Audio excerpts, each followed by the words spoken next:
aside from us. So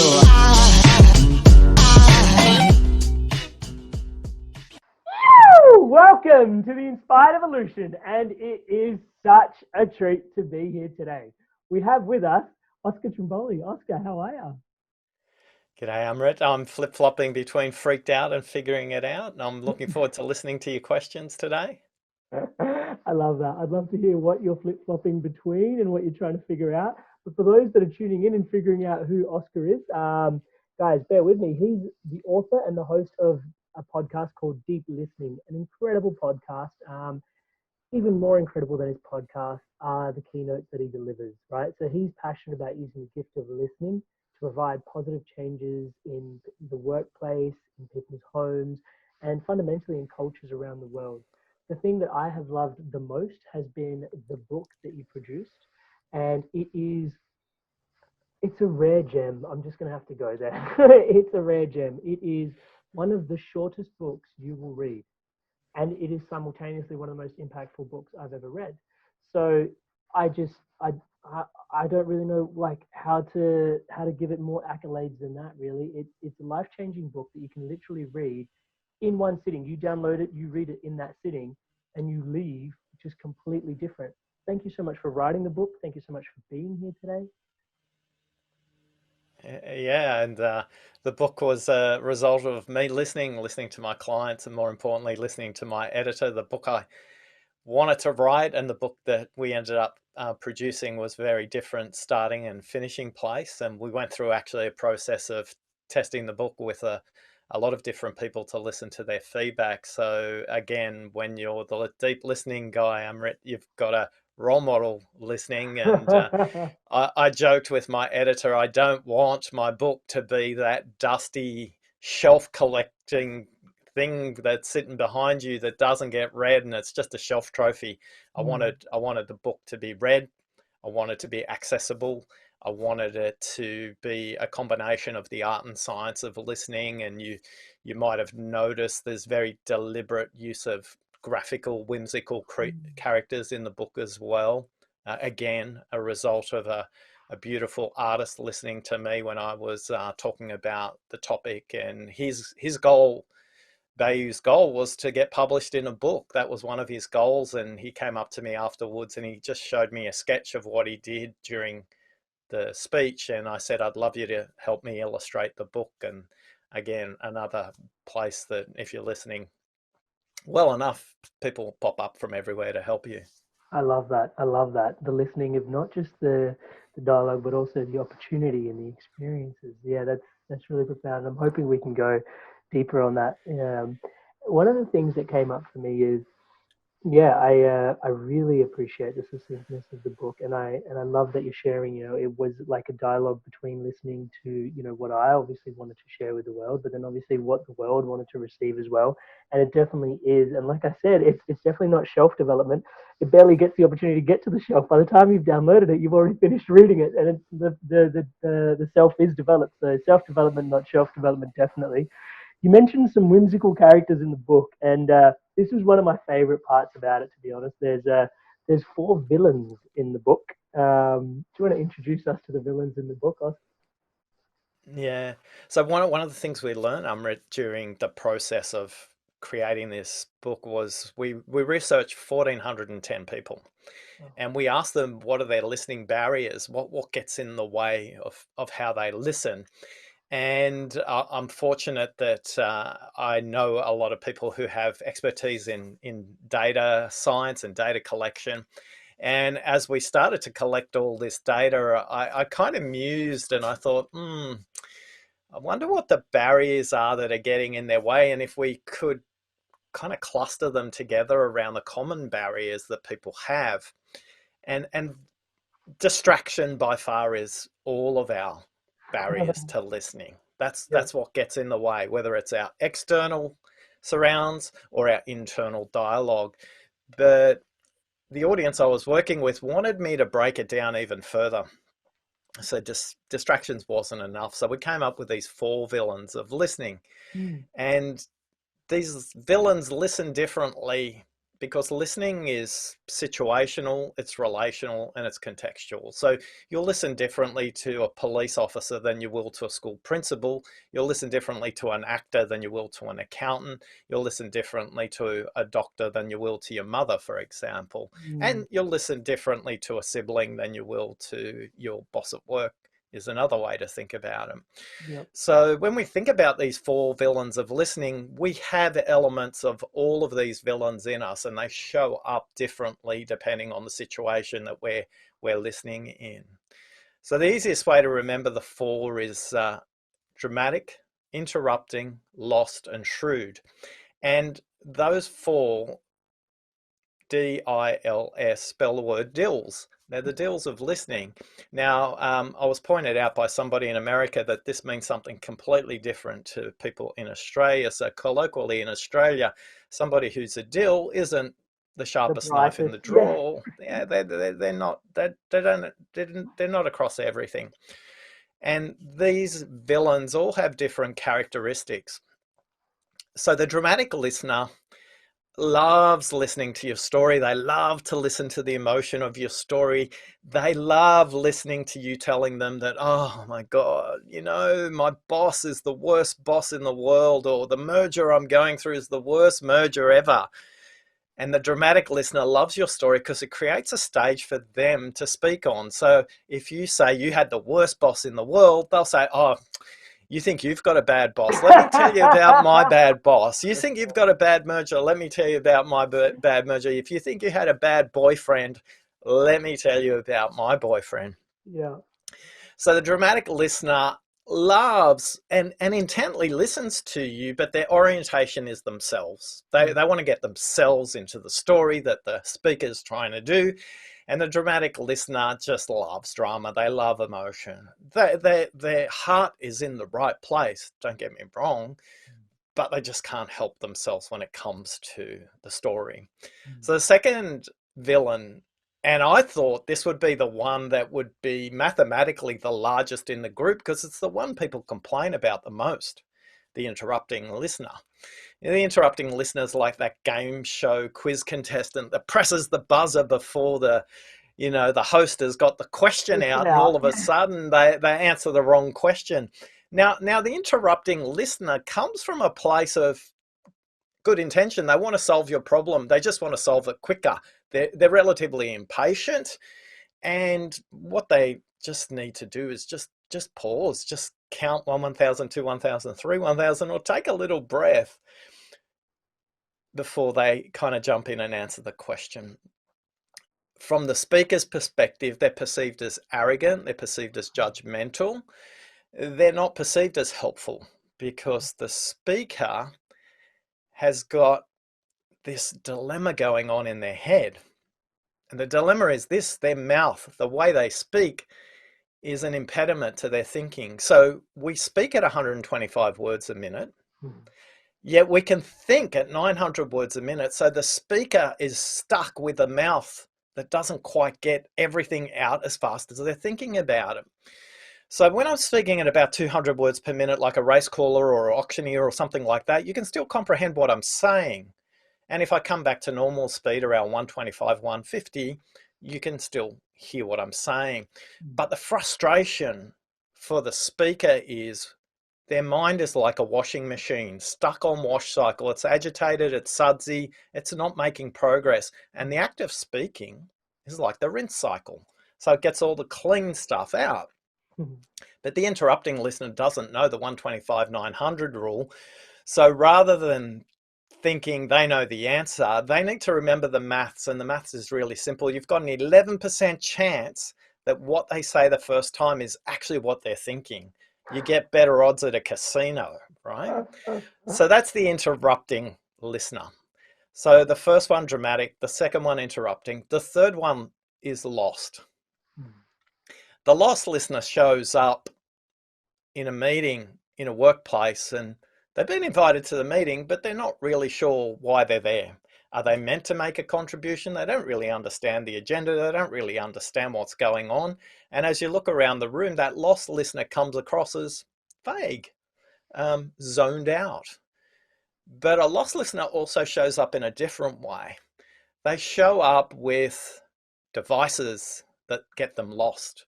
Mm. The cell phone, the mobile phone, the laptop, the iPad, you name it, they're somewhere else. They're completely lost. And equally, they're lost in the story that you're telling them. So you could be telling them a story about a time where you were on a beach, and all of a sudden they drift off to the last time they were on a beach. And they're on the beach now. And now they're on the beach and they're completely lost.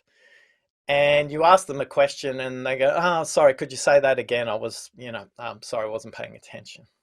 So that's our lost listener. Internal distractions, external distractions. And finally, the shrewd listener. This was an interesting one showing up in the research. They're the kind of SAS of listeners. They're like spies. They're in the background. If I was a shrewd listener and you had captioning going on so you could hear and see what I'm saying, I'd be listening to you very intently. I'd have my hand on my chin like this. I'd be giving you some really good eye contact and nodding action. And my ear would be tilted to the right so I can hear the emotion, but I'm also signaling vulnerability to you. But what's going on in my head? Oh my goodness. They think that's their problem. That is such a basic problem. I cannot believe I'm here. I've already thought about 3 problems I haven't thought about, but I'll look like I'm really polite and I'll nod and kind of give them a good, tell me more. And all I'm doing is trying to problem solve like the interrupting listener. Now, this is disproportionately represented in selling professions, medical professions, legal professions. Anybody who takes a brief, a physiotherapist, an engineer, an architect, all these people struggle with this villain. Now, for me, I'm not a perfect listener. So at work, I'm the shrewd listener, and at home, I'm the lost listener. As you thought about those villains, Amrit, which one are you? The shrewd one definitely shows up, but I'm aware of its presence, and so I've learned to just allow the person to finish actually Mm, saying, and then take a pause at the end of what they've completed saying to sort of go, mm, actually what is dropping in, and then take the moment to speak. Because I know that oftentimes, I kind of feel like I'm very, I've got it kind of figured out in my head in terms of like, even, let's just say this podcast, for example, like I've kind of read your books, I've kind of got an idea why you're here, and I'm excited to talk to you about certain things. And then as they mm. come out, I'm like, yeah. Oh, yeah. And it's like, wait. But don't forget to stay open because you might actually learn something, And it's like, yeah, true. So, yeah, the first Yeah. one shows up for me a lot. And do you think there's another one that might show up in your personal life a little bit more? I think I don't think I butt in too much.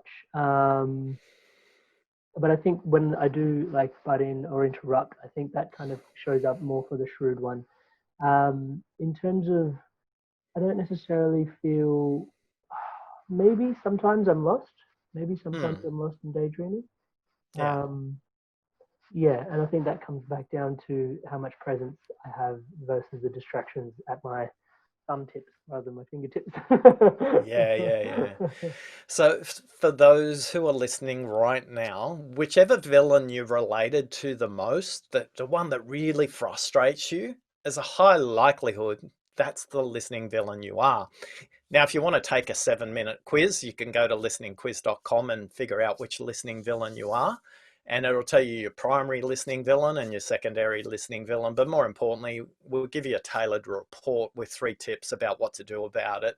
And if you're up for it, you can also sign up for a 13-week or 90-day challenge to embed that learning when it comes to listening. But we all have some kind of listening filters. They're kind of like sunglasses that get in our way. My daughter-in-law is a judo player. Judo players have a really unique relationship with pain. They can literally be choked and pass out before they will submit on the mat. They have a very unique relationship with discipline and training. And at the age of 21, she was riding her bike on the way to training. And she finally, after walking to training, for the best part of 4 years, she was very proud of this bike, Amrit. Unfortunately, she got hit by a car, completely mangled the bike, broke her ankle, and she picked up the bike, with a broken ankle and knew there was a surgery about 700 meters away from where the accident happened. She walked into the surgery and the receptionist showed her straight in to the doctor's waiting room. And in that moment, when Jen looked up and saw the doctor, they asked her a very simple question. Why have you brought your bike into the surgery? Now, my question for you, Amrit, is really simple. How do you visualize the doctor right now? What does the doctor look like? Confused. Mm-hmm. How old? What gender? Probably. Oh wow. Okay. When I'm visualizing it, might sound sexist, but male. Yeah, Uh, Probably 40s to 50s, maybe closer to his 50s, I think. yeah. And that's okay. All I want to do is just highlight your listening filters. And for a lot of people, because of movies, TV shows, there is a caricature of what an emergency room doctor is. Now, in reality, this lady was 5'4". She was Indian and she was about 32 years old. And for a lot of us listening to that story, we would have projected a very different kind of doctor. And this is an example of listening filters that get in our way that we are rarely conscious of.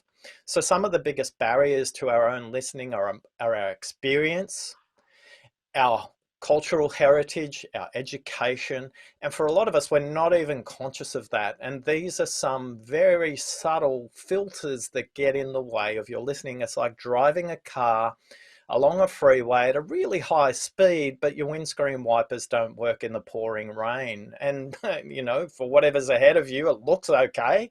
But the reality is you could be about to crash into a conversation that you're not aware of because your own filters are getting in the way of your listening. Most of us are not even aware of that. So I'm curious, because you've got this huge smile on your face. What's going through your mind as we're telling this story? Well, I was excited to because as you're reflecting this, the shrewd listener is showing up. Cause and so that's why I'm smiling because I'm like, aha, like this goes where I wanted to take it. So I'm learning to temper that again. And yeah, what's coming up for me was the conversation around because I know we spoke about the 125 900 rule, but I also know there's the 125 400 rule. Mm, And one of the questions I wanted to ask you today, and I know I'm jumping ahead of myself because the listener that's listening in now is not able to follow along the whole way, but what do we do with the extra space between the 125 and 400? Because you're already alluding to perhaps some of the biases we have, and I'd love to know in that space how we sit, overcome, and move through some of those biases and other things yeah, that are there. So, yeah. Yeah, we all see in color. There's a very small percentage of us who don't, but we effectively all listen in black and white. We all listen in two dimensions because we haven't been trained. mm, So one of the things I'm on is this quest to create 100 million deep listeners in the world. And to do that, I need to help people understand how to listen in color.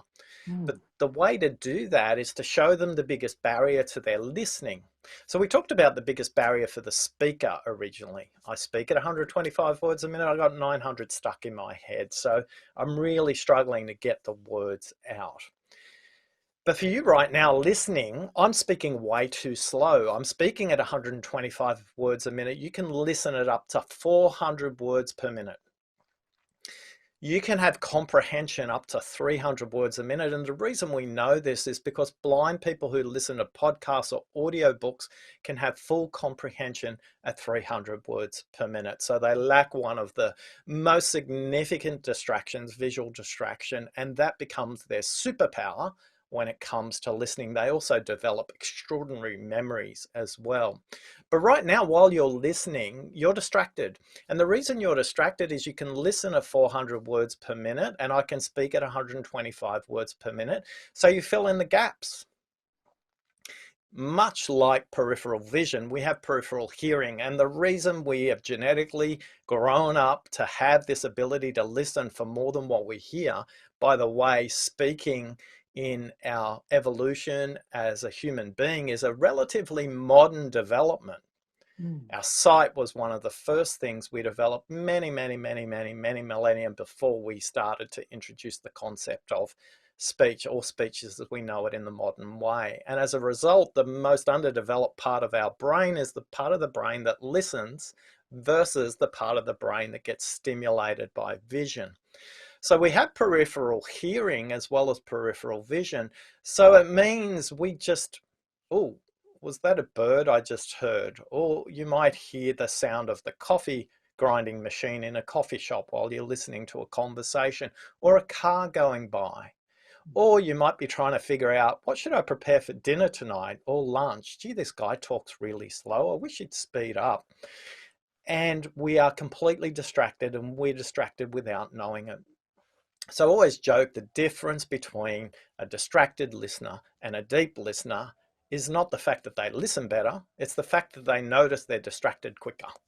So I always joke, I'm not a better listener than most people, I just don't get stuck in my own self-talk about the conversation. For a lot of us, we turn up into a discussion with a lot of browser tabs open in our head, all the things we're thinking about at the moment. And with all those browser tabs open, the front of the brain, the prefrontal cortex, has an area called working memory. And it allows for task switching, but not multitasking. Multitasking is a very different robotic part of the brain. Now, with all these tabs open, most of us turn up to a conversation with our memory full. With our memory full of the last discussion or the next discussion, or anticipating the discussion, as you kind of joked about earlier on, right? So for all of us, we've got a radio station going on as we come into the conversation. It's me FM. It's the story I'm telling myself about this conversation coming up, or what I've just told myself about the last conversation, or the next phone call, or whatever is coming up in my life. So the easiest way for all of us to think about this is listening to the speaker is a wrong place to start. It's kind of counterintuitive. So there's this big movement in the 1980s called the active listening movement, and they taught people to, pay attention to the speaker, nod, repeat, paraphrase, all good things. Except this, we know from our research, 1,410 listeners, the foundation is broken. The first person we need to listen to is ourselves. Not until we're empty can we receive whatever anybody else is trying to say. So I have this very simple ritual myself. If I'm going to meet somebody or I'm going to speak to somebody, my phone is switched off and put in my bag. And when I cross the lobby and go into a lift, I take a point to put my feet on the ground and my back against the lift or the elevator, and close my eyes if nobody's in the lift, and just take 3 deep breaths. And then when I go to meet that person, I'm usually offered refreshments, and I always request a glass of water for me and a glass of water for as many guests as possible. And a hydrated brain is a listening brain. A hydrated brain actually brain's only 5% of body mass, but it consumes 26% of blood sugars. So most of us go through the day hydrated. So, this is really critical. Drink water. Drink water every half an hour, and a glass of water every half an hour. Too many of us in the West spend all of our working day after lunchtime with a headache or a sore head because we're not hydrated enough. So the fastest way to get blood sugars to the brain is to make sure you're hydrated. So a hydrated brain is a listening brain, as well as an oxygenated brain is a listening brain too. Now, I'm not saying that you need to breathe like one of those Olympic weightlifters, breathe out really heavy or anything like that. But for all of you who've been following Amrit, the role of breath has been taught to us by the ancients for a long time, and we've forgotten this. Connecting with our breath connects our central nervous system and calms our mind and says everything's going to be okay. We don't have to anticipate risk. We don't have to anticipate threat. And when we do that, we're in a state where it's possible to be ready to listen. So we haven't even got to the point where we're having the conversation. We're just looking after this vessel, our listening vessel, and making sure that we can show up prepared and ready to have a beautiful conversation where we listen beyond the words. I love that. And so thank you so much for sharing that. And so that was the first level of listening, is listening to ourselves. And I've obviously had the benefit and able to have the hindsight of looking into the book. Can you tell us the 5 different levels of listening? Sure. Yeah. So the 5 levels of listening at level 1, 86% of us are actually stuck here. So the research tells us that most people are stuck at this level 1. Level 2 is listening to the content, what's said, what's seen, and what's the state of the person there. What are they energetically giving us? Not just what they say, but also how they say it as well.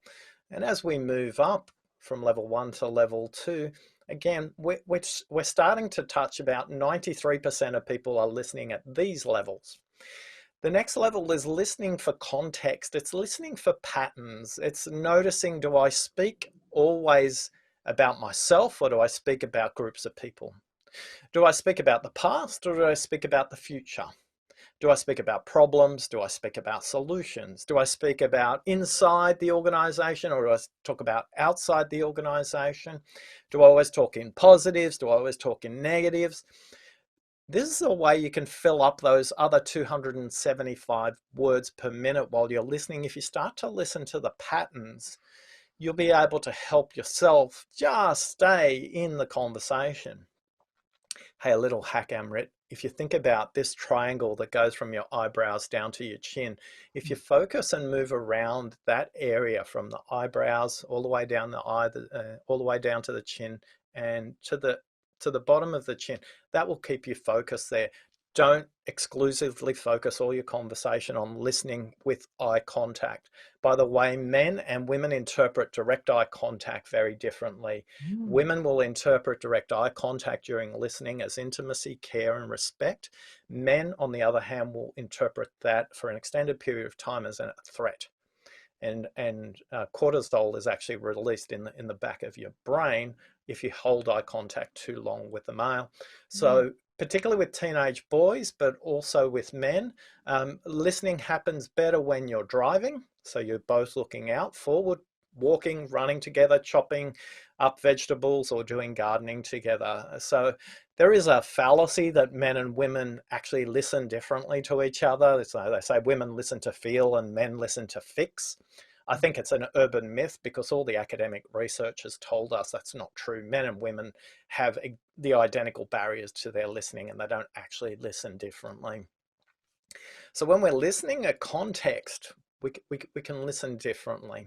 So by the way, if you've got a teenage boy, get him to do something with his hands. And if you've got a teenage girl in your family, a cup of coffee, a cup of tea, a milkshake with direct eye to eye contact will increase the perception on the speaker's part that you're really listening to them. And if you've got young children, you want to improve your listening there, always make sure your eye level is at their eye level. Either squat down to where they're at, or pick them up and put them up in front of you. The same is true if you call them on the phone. Bring your body level down to their body level. That will improve your mindset around listening. People often joke, my kids don't listen to me. And the reason they don't is because you literally talk over the top of their heads. I'm sorry. So when eye level is at eye level, it also means ear level is at mouth level. So we want to make sure that as adults, we are role models for listening. So let's make sure we're doing a great job and increase our consciousness around there. So that's how we think about listening differently as it's perceived by the speaker, rather than how do people actually listen differently. So level 1, listening to yourself. Level 2, listening to the content. Level 3, listening for the context. Now, level 4, I'll just hold that thought for a moment. I always joke, at level 4, if Yoda was here with us from Star Wars, he'd say, listen for what's unsaid. So my friend Yoda, say g'day. And this was a gift given to me by my team, actually, when I left Microsoft many years ago, because that became my nickname. Apparently, they used it behind my back, and I didn't know about it. May the force be with you. Isn't it perfect timing to be? So listen for what's unsaid. And you kind of go, well, how do I listen for what's unsaid? Good You question. need to know the 125-900 rule. I speak at 125 words a minute, but I can think at 900. So here's 3 magical phrases you can use to discover what's unsaid. Phrase number 1, and what else? Phrase number 2, tell me more. Now, phrase number 3 is very powerful. It's kind of like the black belt move of listening. You know, if you were in the martial arts, this will be the power move. So you have to listen to this one carefully. And here it comes. Everybody ready? If you listen for one thing in this podcast, it's this phrase. Here it comes.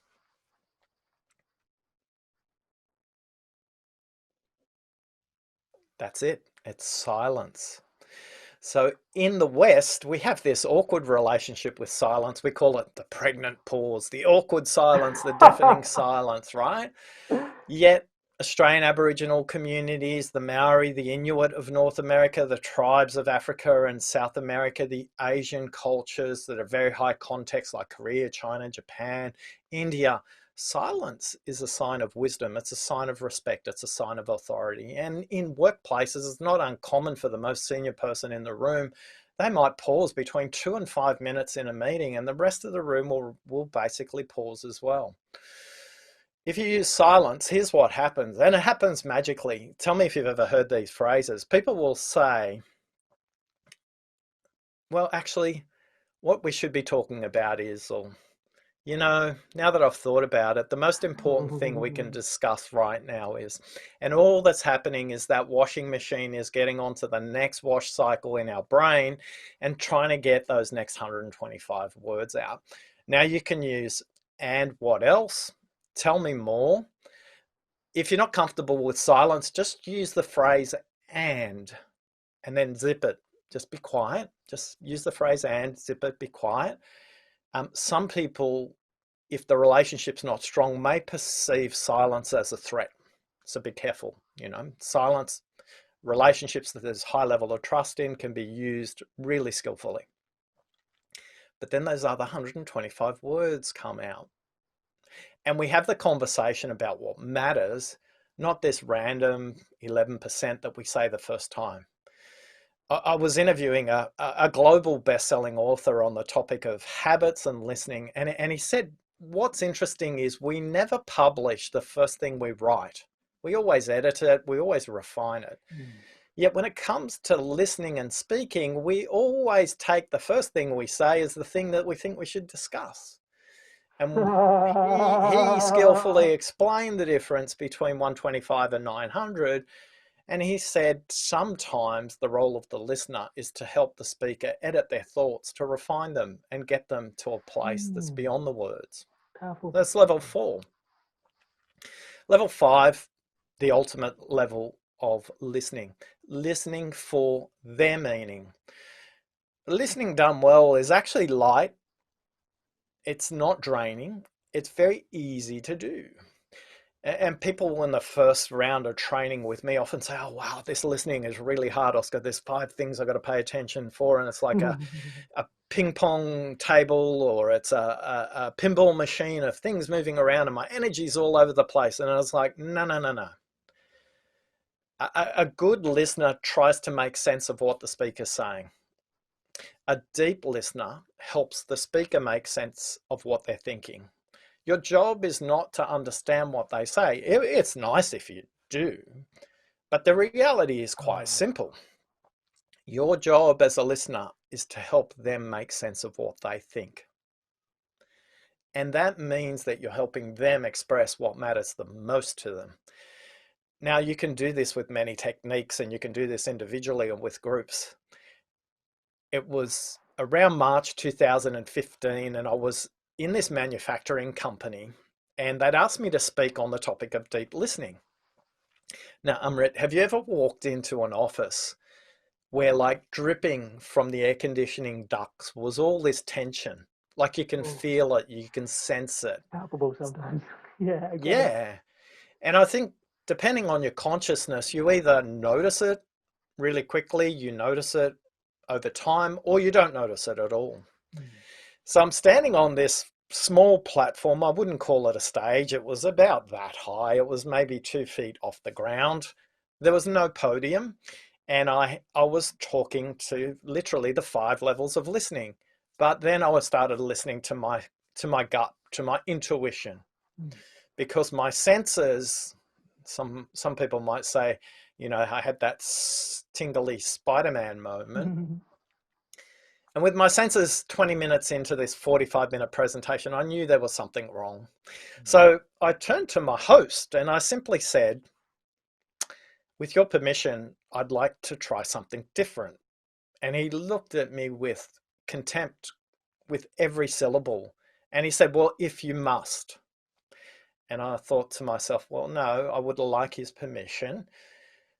If you must isn't the way I'd like to conduct myself. I said, look, I'm just sensing something different in where the audience is at. If you're okay, I'm just going to try something completely different. And he just did this with his right arm and he said, go ahead. It wasn't an encouraging go ahead. It was like, Oh, go ahead. yeah. So I asked the room, and what you've got to imagine, it's a really narrow room. It's got 80 people. These were all the managers, the people managers for this manufacturing site, 500 people roughly working on this site. And what you got to visualize, what happens next is like popcorn inside a pot. Stuff just pops up in all kinds of directions.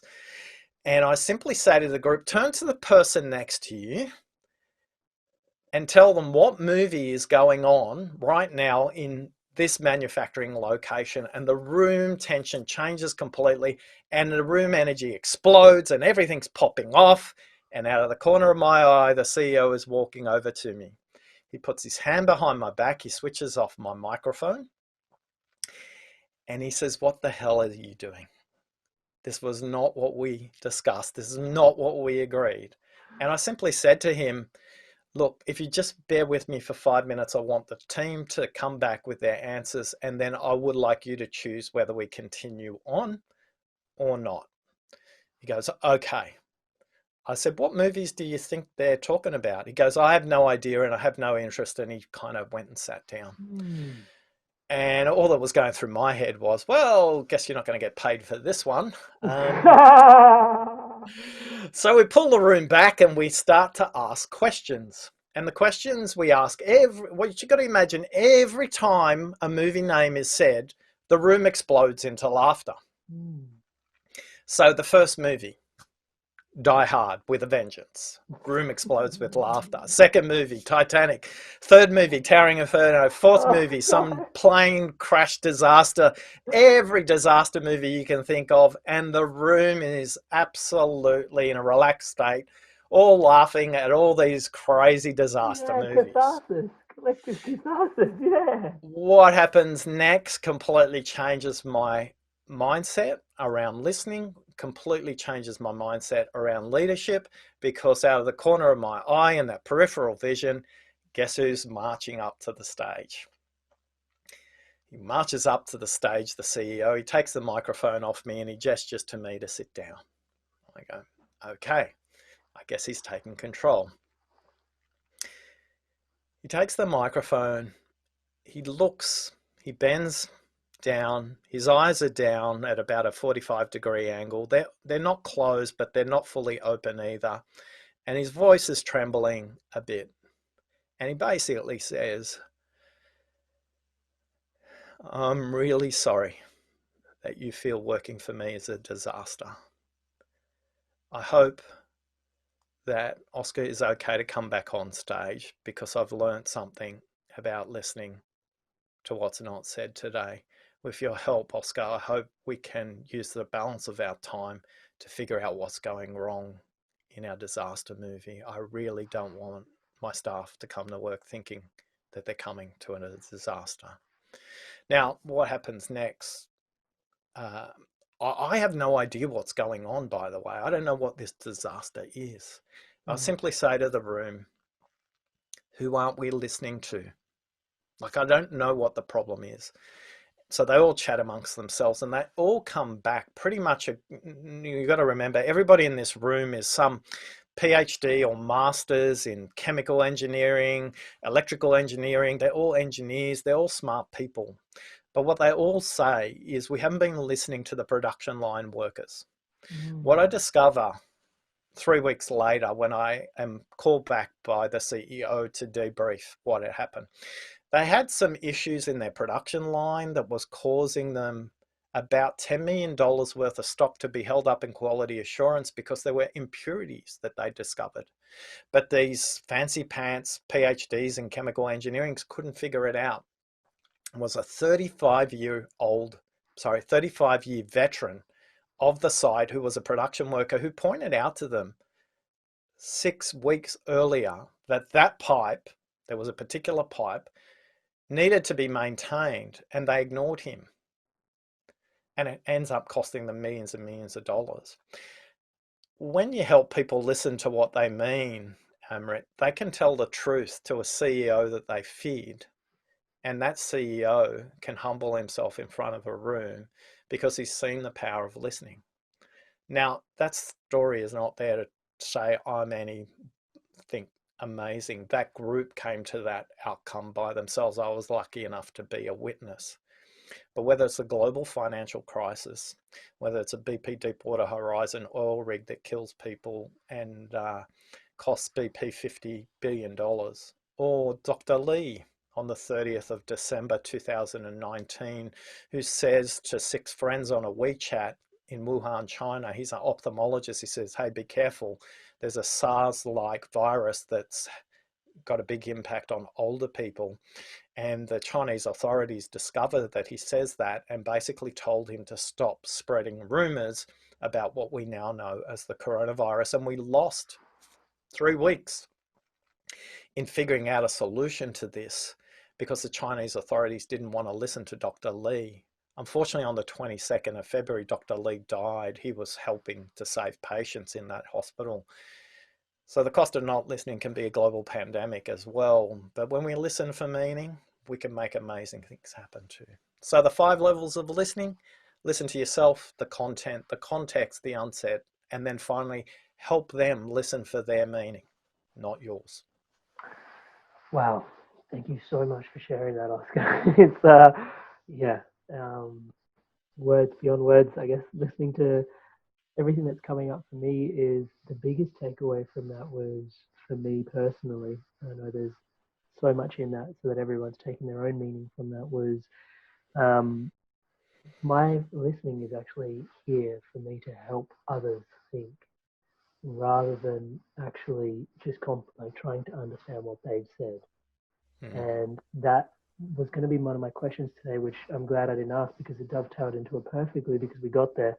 Was, how does listening to myself, then listening to others, help organizations, institutions, and all that lubrication? But you've explained that, and it was, yeah, I think the depth with which your invitation to listen emerges from is really inspiring for me personally, and not least because, yeah, just teaching meditation to so many people.